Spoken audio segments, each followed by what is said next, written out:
Alright mga tol, isang mainit na balita po ang pumasok ngayon dito sa atin kung saan pinag-uusapan po ngayon ang paghatid po o pagdadala po kay Juan Ponce Enrile sa ICU.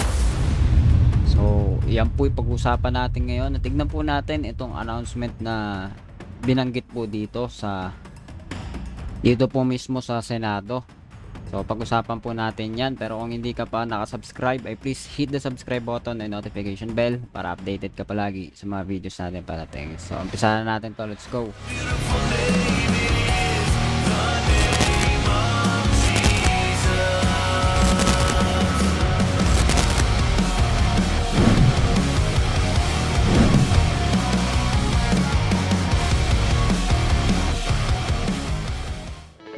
So, ayan nga mga tol, no?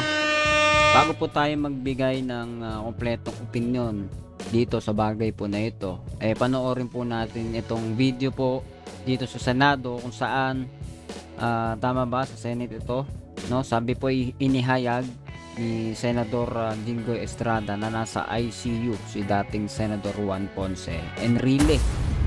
Ayon kay Estrada may pneumonia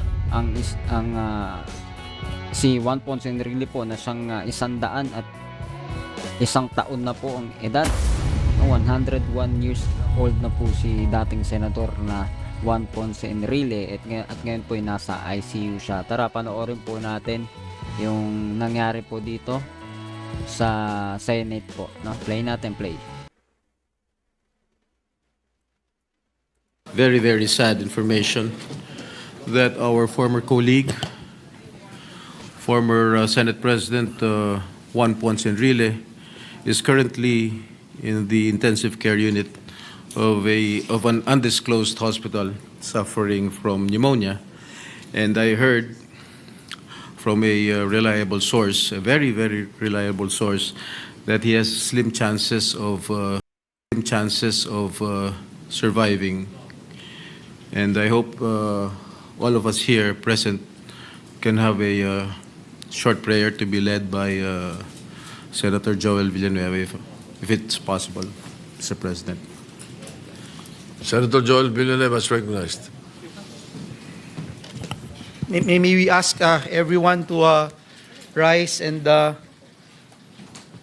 give a moment of silence.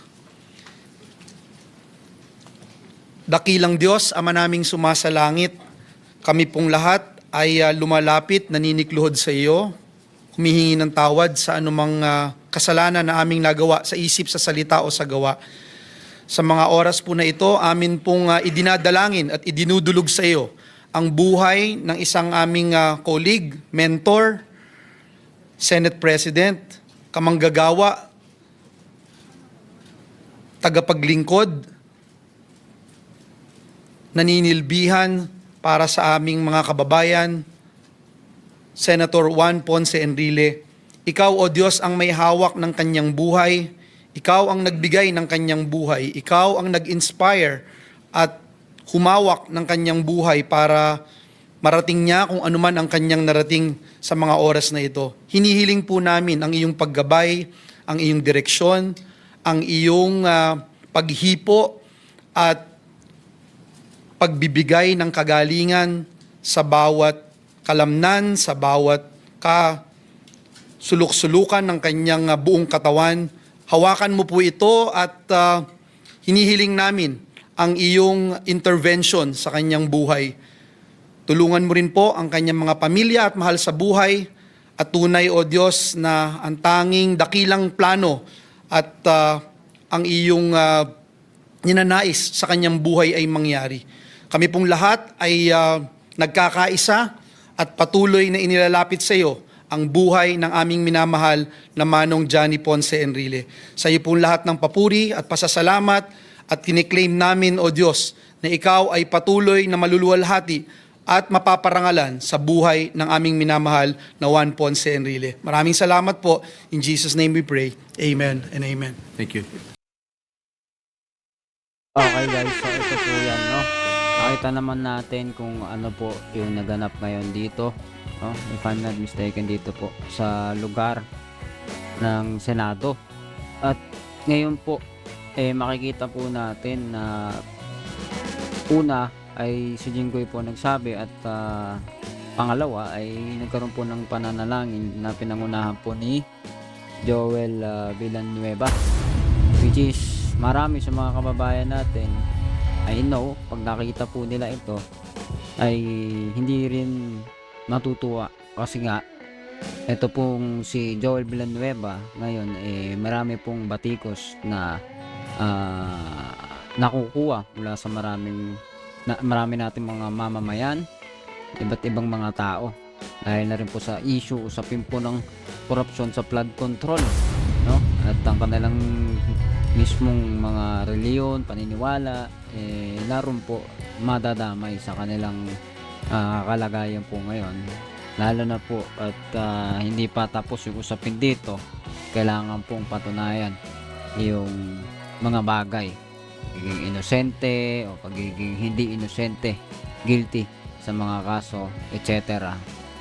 So, ano pa man yan, makikita po natin na mukhang lahat po dito ay nagpa-participate naman doon sa pananalangin, which is kung titignan po natin ng maigi, hindi po yun isang bagay na masama naman. At naroon naman din po yung binabanggit naman po ni Joel Villanueva, yung paghingi ng kapatawaran.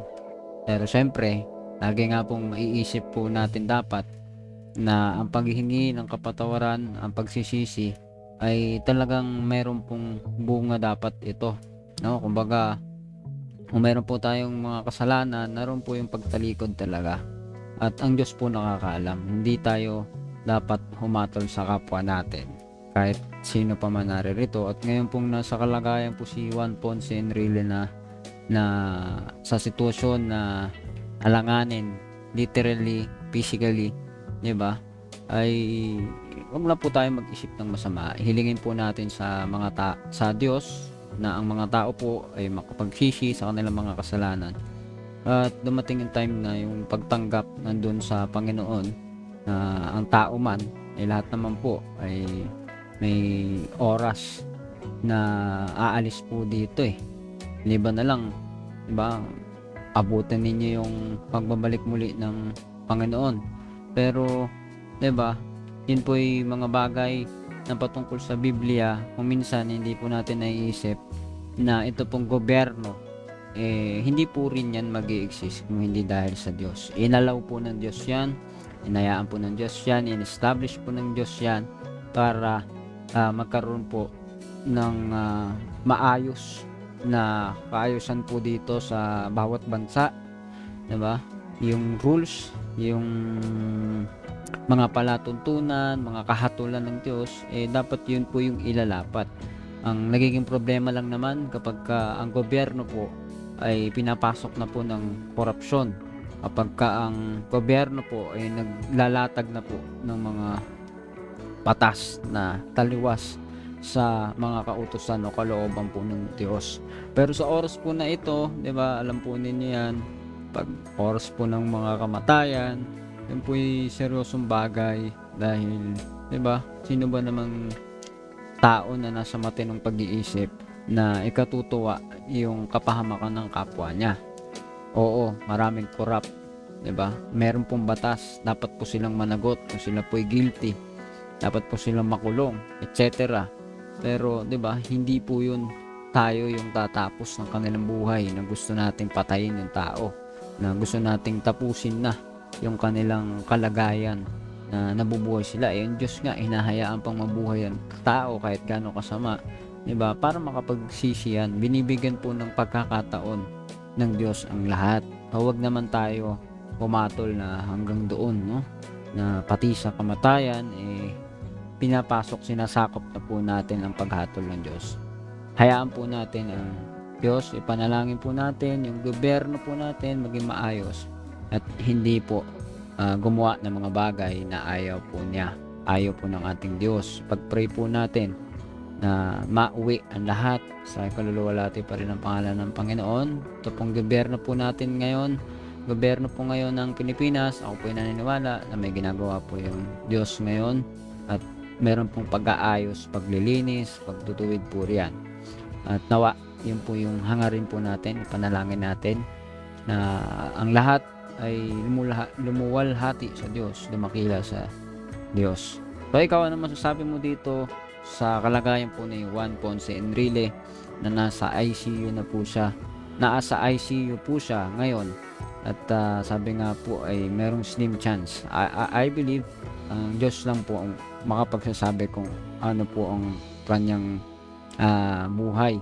Hindi ang mga doktor, hindi ang sino man mga tao. So ikaw, ano masasabi mo dito? Comment down below, pag-usapan natin yan sa comment section, and please do not forget to hit the subscribe button and notification bell para updated ka palagi sa mga videos natin na parating. See you ulit sa susunod na video.